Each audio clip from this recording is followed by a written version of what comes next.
Hey folks, Michael Mann with Michael Mann Security Services. Hey, last week we talked about behavior-based threat detection training, which is a big part of what we do. And if you remember, it is implementing fundamental physical security principles, gaining an understanding of your operational environment, and validating that behavior for the purpose of preventing predatory violence. Physical security is all about prevention. It is not about response. Response is a function. We don't want to do that. It's dangerous, like legally for us from both a criminal standpoint and civil standpoint. There is risk. This is what prevents things that you're trying to stop that are included in your threat assessment. And we do that in 2, 3.5 to 4 hour modules that are very cost effective, which is Behavior Threat Detection Module 1 and Behavior Threat Detection Module 2. Now, again, remember, this is cost effective, which means we do this for a group of 30 people. You can afford this. If you've got a question about it, you can contact me at any time and we'll send you that quote. Your church is probably spending more on coffee every month than it is for this training. It prevents acts of both crime and violence. And I've got data and statistics and case studies where I've been involved, where we actually stop crime because of using behavior threat detection. And of course, it stops predatory violence also. There is a huge return on investment because of what it is that you are stopping, what it is that you're preventing, and we can show you how you take that ROI back to the church and validate it. It gives you a biblical approach to understanding both the threats, like where they come from, and how you implement security in your house of worship. So this is not the secular physical protection, patting people down, locking doors.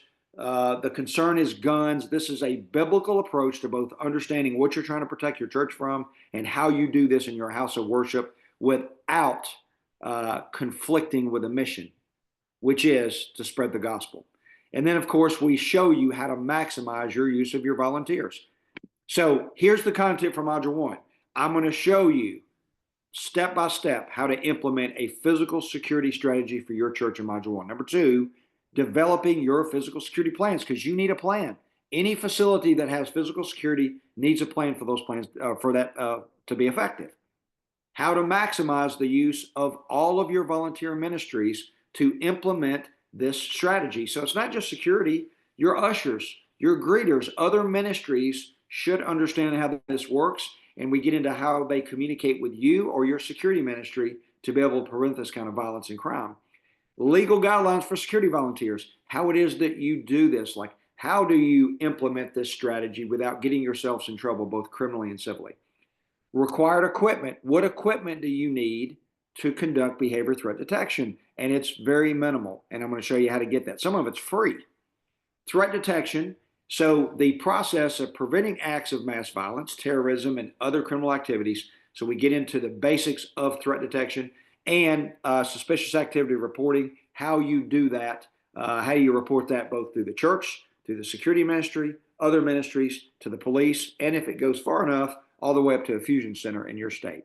Now, if you've got questions about this, then call me, 615-956-3912. If I don't answer, leave me a message. I'll get back to you as soon as I can. Or you can always send us an email at contact@michaelmannsecurityservices.com.